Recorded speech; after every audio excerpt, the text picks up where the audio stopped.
ජේසුස් වහන්සේ ජාකොබ්ට දාව මරියතුමේගේ පුරුෂයා වූ ජෝසප්ද උපන්නේය. මරියතුමේගෙන් ක්‍රිස්තුස් නම් වූ ජේසුස් වහන්සේ උපන්සේක. ජේසුස් වහන්සේගේ උපත සිදු වූයේ මෙසේය. උන්වහන්සේගේ මෑණියන් වූ මරියතුමී ජෝසප් හා විවාහ ගිවිසගෙන සිටියදී ඔවුන් එක්වන්න පෙර ශුද්ධාත්මයන්න් අනුහසින් ගැබ්ගෙන සිටින බව දැනගන්න ලදී. ඇගේ ස්වාමි පුරුෂයා වන ජෝසප් සත්පුරුෂයෙකු බැවින් ප්‍රසිද්ධියේ නින්දාවට නොපමුණු වන අදහසින් රහසින් ඇය අත්හැර දමන්නට සිතාගත්තේය. එතෝ මේ කාරණාව ගැන කල්පනා කරමින් සිටියදී සමිධානන් වහන්සේගේ දූතයෙක් සිහිනයකින් ඔහුට දර්ශන වී දාවිද්ගේ පුත් ජෝසප් ඔබේ බිරිඳ වන මරියා පාවා ගන්නට බිය නොවන්න. මද ඈ ගැබ්ගෙන ඇත්තේ ශුද්ධාත්මයන්න් අනුහසිනි. ඈ පුතෙකු බිහි කරන්නේය උන්වහන්සේට ජේසුස් යන නාමය තැබිය යුතුය. මන්ද සිය සෙනග ඔවුන්ගේ පාපවලින් මුදාලන්නේ එතුමා නොයයි කීය. ජෝසප් නින්දෙන් අවදි වූ විට සමිධානන් වහන්සේගේ දූතයා ඌට අණ කළ ලෙස සිය බිරිඳ කැන්දාගෙන ගියේය.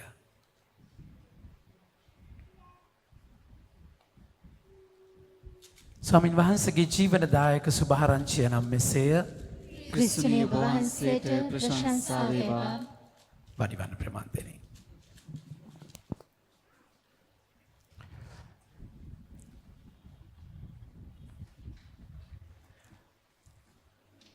මගේ ආදර ප්‍රමාන්තයනි, අද සුවිශේෂ ආරම්භයේදී මෙන්න මෙහෙම කතා කරලා කියනවා. ජේසුස් ක්‍රිස්තුස් වහන්සේගේ උපත සිදු වූයේ මෙසේය. ඇත්තටම උපත සිදු වූයේ ජුසේතුමාගේ ජීවිතය එයාගේ ජීවිතයේ මරණය හරහා. ඒ කියන්නේ ශාරීරික මරණය නෙමෙයි. ඒ කියන්නේ අපේ ජීවිතය අපිට ජීවිතයක් ජීවත් වෙන ජීවිතයක් තියෙනවා. එතකොට ඒ ජීවත් වෙන ජීවිතේ ජීවත් වෙද්දී අපි ජීවිතය කියලා සලකන දේවල් තියෙනවා. අපේ සිහින, පැතුම්, ප්‍රාර්ථනා, අභිලාෂයන් මේ හැම දෙයක්ම තියෙනවා.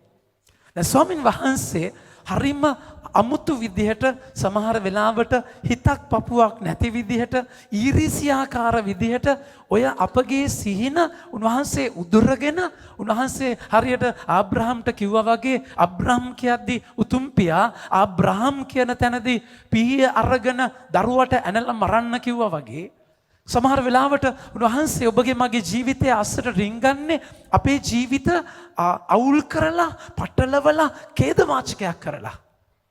මගේ ආදර ප්‍රේමාන්තයනේ මෙතන අපිට තේරෙන්නේ නැහැ. ගොඩාක් වෙලාවට ඇයි එහෙම කරන්නේ කියන එක අපිට වැටහෙන්නේ නැහැ. එතන තමයි අපේ ජීවිතේ අදහනවා කියන එක තීරණය කරන්නේ.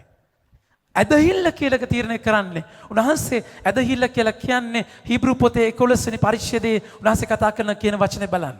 පළවෙනි වගන්තිය උන්වහන්සේ කියනවා ඇදහිල්ල වනාහි අදෘශ්‍යමාන දේ පිළිබඳ සහතිකයයි මගේ ප්‍රමා බලාපොරොත්තු වන දේ පිළිබඳ සහතිකයයි අදෘශ්‍යමාන දේ පිළිබඳ නිසැකකමයි පේන්නේ නැති තැන තේරෙන්නේ නැති තැන අදහනවා කියන එක.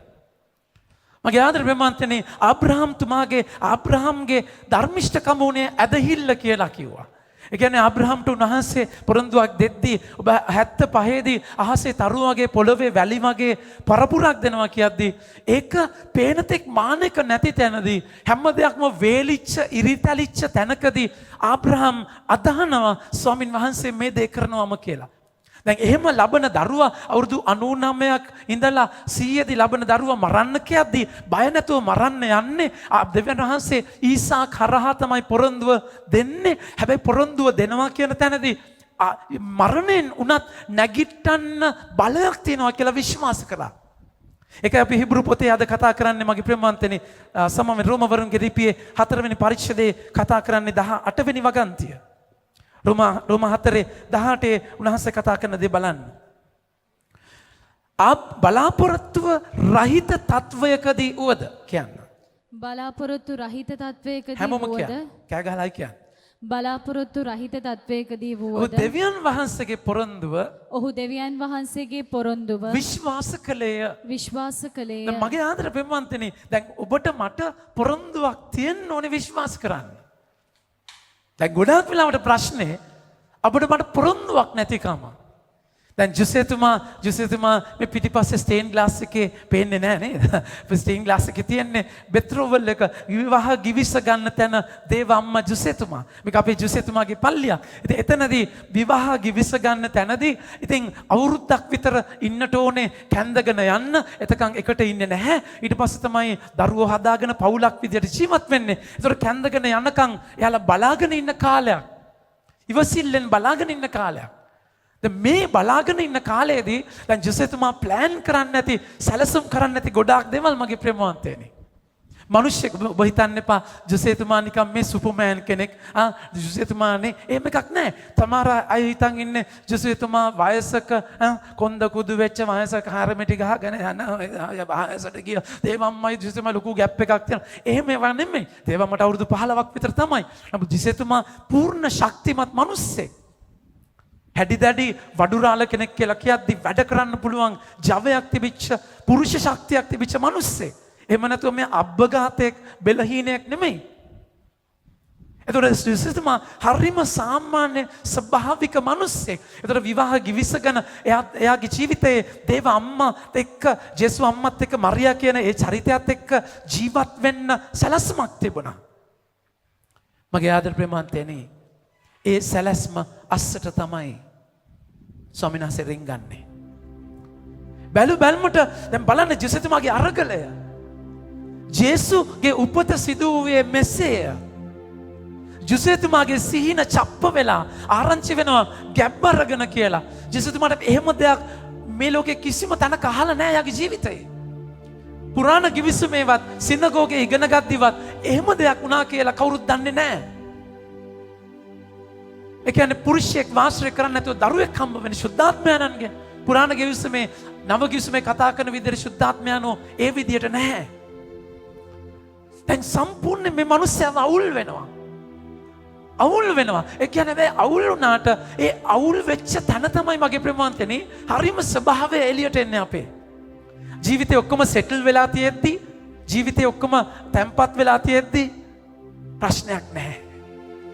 හැබැයි ඔය මිටි පහර වදිද්දි අපේ සැලසුම් කඩද්දි තමයි නියම ස්වභාවය ඒ ගඳ ඒ මඩ එළියට එන්නේ. ස්වාමීන් වහන්සේ ඔබගේ මගේ ජීවිතවලට රින්ගන්නේ ඔය ඔක්කොම කලත්තගෙන අවුස්සගෙන පටලවගෙන. මොකද ඔබගේ පිළිවෙල නෙමෙයි උන්වහන්සේගේ පිළිවෙල. ඔබගේ හැඩය නෙමෙයි උන්වහන්සේගේ හැඩය. ඔබගේ ආසාව නෙමෙයි උන්වහන්සේගේ ආසාව කැමැත්ත. එනිසා ඔබ හදාගත්ත බාබෙල් කොත් කඩාගෙන උන්වහන්සේ ඉස්සරහට එන්නේ. මගේ ආදර ප්‍රේමවන්තයනි එතන ජොසෙතුමා මේ කලබලයේදී තමයි හරියටම ජොසෙතුමාගේ ස්වභාවය එළියට එන්නේ. හරියට අබ්‍රහම්ගේ ස්වභාවය එළියට එනවා වගේ. අබ්‍රහම්ට කතා කළා කියනවා ඔබ පෙම් කරන ඔබගේ පුත්‍රයා මට දෙන්න මරලා ඔප්පු කරන්න. එතකොට ආබ්‍රහම් රියැක්ට් කරන්නේ කොහොමද? රිදෙනවා. හැබැයි ඇදහිල්ල කියන එක පරීක්ෂා වෙන්නේ, ඇදහිල්ල කියන එක තීර්ව වෙන්නේ හරිම ඇදහිල්ල එළියට එන්නේ එතන. අපි උන්වහන්සේ අපේ ජීවිතේ මට සිල්ටුවට සුමටව සුමුදුව ඉන්නකම් අපි හරි භක්තිවන්ත කතෝලිකයෝ. හැබැයි ප්‍රශ්නයක් වෙච්ච ගමන් තමයි තේරුණාද කියන එක ප්‍රශ්නයක් වෙච්ච ගමන් තමයි අපේ හරි තත්ත්වය එළියට එන්නේ නැද්ද? මගේ ආදර ප්‍රේමවන්තනි ඒ නිසා ජීවිතයේ හරිම තැන උන්වහන්සේ පාලු කරේදී ගන්න. හරිම තැන ශද්‍රක් මේෂක් අබ්බෙද්නෙගෝගේ ගිනි උදුන අස්ස ගත්තේ. ජේවමෑණියන්ගේ හරිම තැන ඒ පටලැවිල්ල අස්සේ ගත්තේ ජොසෙතුමාගේ ස්වභාවය. ජොසෙතුමා සැබවින්ම ක්ලාසි පෙම්වතෙක් මගේ ප්‍රේමවන්තනි. දුවලට එහෙම පෙම්වතෙක් හම්බනවා නම් කොච්චර ලස්සනයි නැද්ද? අන්න ආදරවන්තයෝ. අන්න ආදරවන්තයෝ.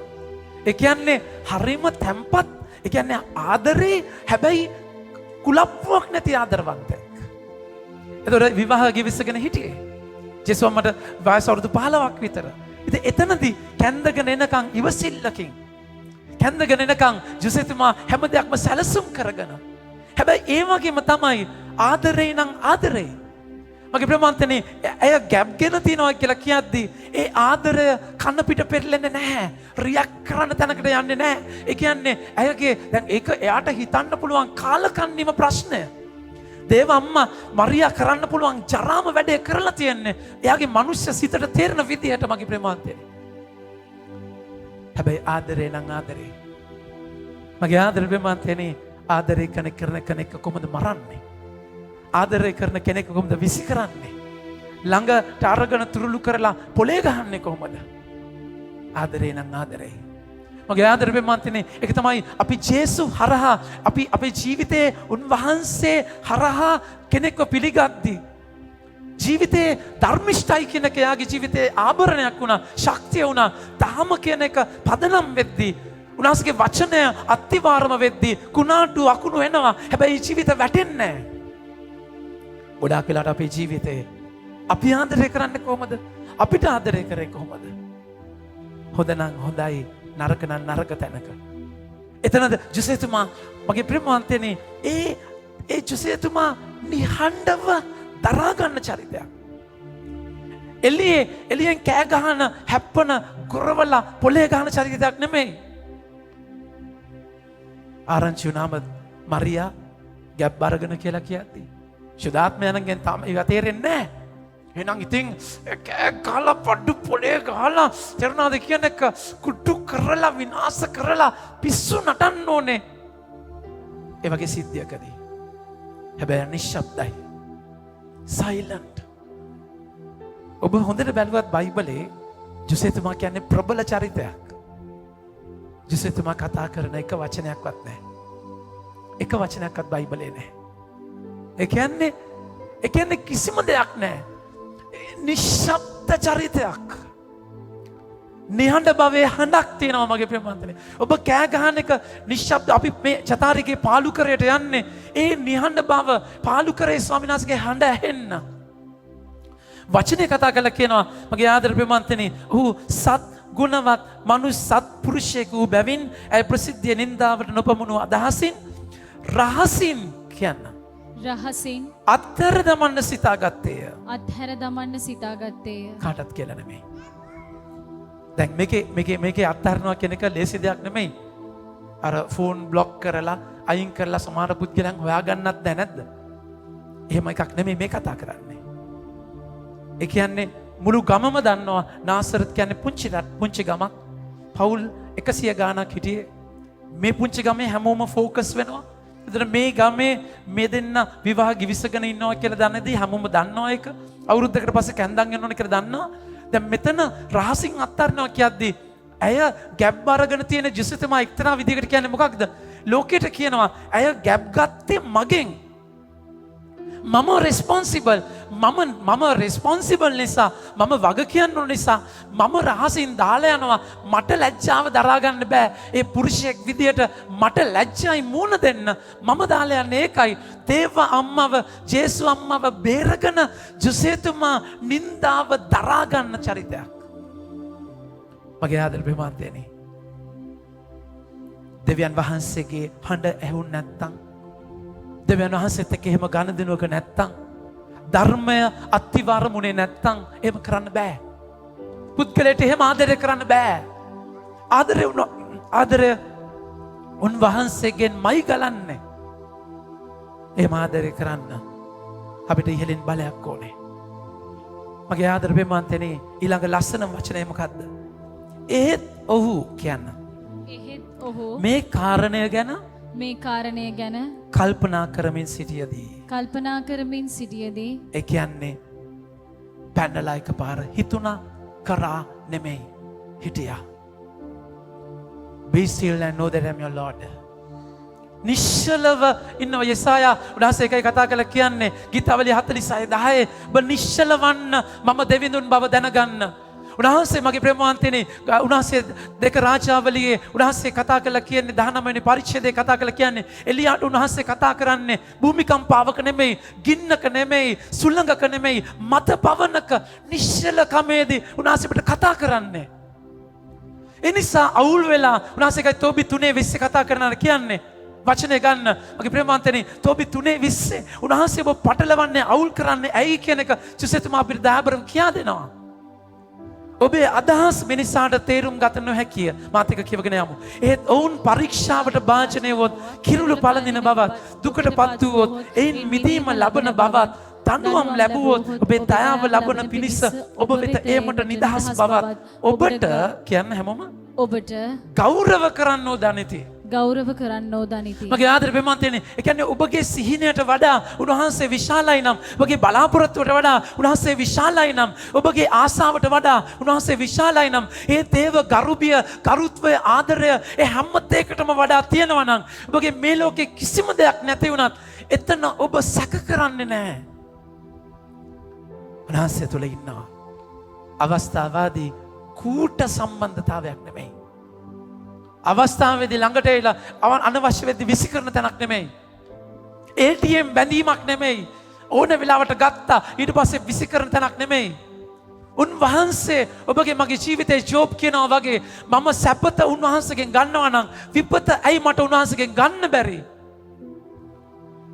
අද උන්වහන්සේ කතා කරන්නේ ඔබගේ ජීවිතයේ ඒ අවුල් වෙච්ච තැන, ඔබගේ ජීවිතේ කඩාගෙන වැටිච්ච තැන, ඔබගේ ජීවිතේ පටලැවිච්ච තැන ජුසේතුමා දයාබරව කියනවා පුතේ එක ඉන්න, ඉවසගෙන ඉන්න.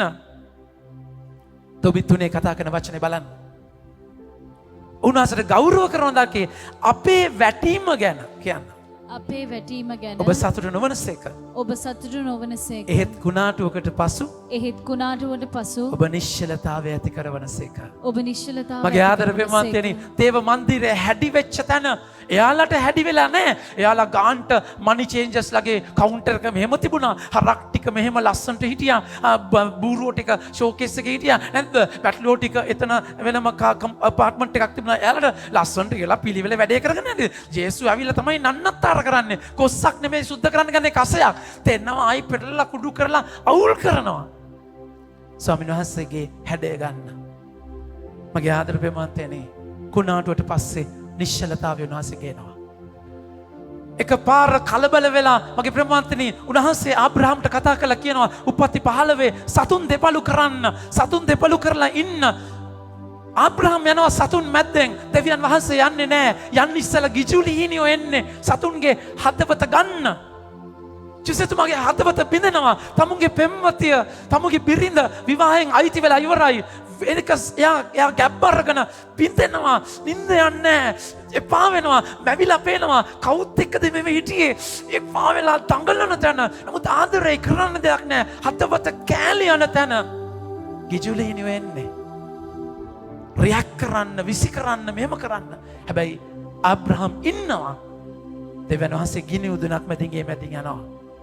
පොරොන්දු ඇස්ට කරන්නේ, ගිවිසුම ඇති කරන්නේ ඊට පස්සේ ගිජුලි හිණියන් වෙලවලා සිද්ධියකදී මගේ ප්‍රේමවන්තනේ ඔබ අවුල් වෙන පටලැවෙන තැන ඉන්න ස්වාමින් වහන්සේ ඔබ වහන්සේ කියනවා මම සුදුසු කාලෙදී පිළිතුරු දෙනවා. කැළවීම දවසේ ගලව ගන්නවා. උන්වහන්සේගේ මොහොතක් තියෙනවා මගේ ප්‍රේමවන්තයනේ. නිශ්ශබ්දව කෑ ගහන්න නැතුව දරාගෙන ඉන්න. කෑ ගැහුවේ නැහැ. ජෙසුතුමා එක්කෙනෙක්ටවත් කිව්වේ නැහැ මගේ නෙමෙයි දරුවා කියලා. එම කිව්වනම් අද ඔබට මට ජේසු නැහැ. මගේ ආදර ප්‍රේමවන්තනේ දේවම්ම නැහැ. ජෙසුතුමා රියැක්ට් කරා නම් මගේ ප්‍රේමවන්තනේ එහෙනම් ජේසු මැරෙන්නේ කුරුසයක නෙමෙයි. ජේසු මැරෙන්නේ ජේසු අම්මට ගල් වලින් ගහලා එතන පෙකෙනි ඇතුලේ පෙකෙනි වලේ කනෙක් වෙලා ඉන්නේ නැද්දි බඩ ඇතුලේමයි මැරෙන්නේ. ජේසුතුමා රියැක්ට් කරා නම් මගේ ආදර ප්‍රේමවන්තනේ එනිසා ඔබ නිහඬ වෙද්දී ඔබ රකින්න යායක් තියෙනවා. ඔබ කෑ ගහද්දී රියැක්ට් කරද්දී විනාශ කරනවා. නිශ්චලතාවයේ මහා ගැඹුරක් තියෙනවා. ඒ ස්වාමීන් වහන්සේ කතා කරන්න කියන්නේ ඒක. ජොසෙෆ්තුමා ඒ රහස රැක්කා. කාටත් කිව්වේ නැහැ. ස්වාමීන් වහන්සේ එයාට කතා කළා බය වෙන්න එපා, සරණ පාවා ගන්න. ජොසෙෆ්තුමාගේ ආසාවන් සීන පැතුම් ඔක්කොම චප්ප කරලා දෙවියන් වහන්සේගේ වචනය පොරොන්දුව අයිති කරගන්න දේවම්මව එක්කගෙන ආවා. ජේසුව බලාගත්ත මගේ ප්‍රේමවන්තයනි. ඒ රහස කවුරුවත්ම දන්නේ නැහැ. සීක්‍රට් ශුද්ධ වූ රහසක්. ඔබ දන්නවද ජුසේතුමා තමයි රහස්වල නාම සාන්තුවරයා. රහස්වල නාම සාන්තුවරයා.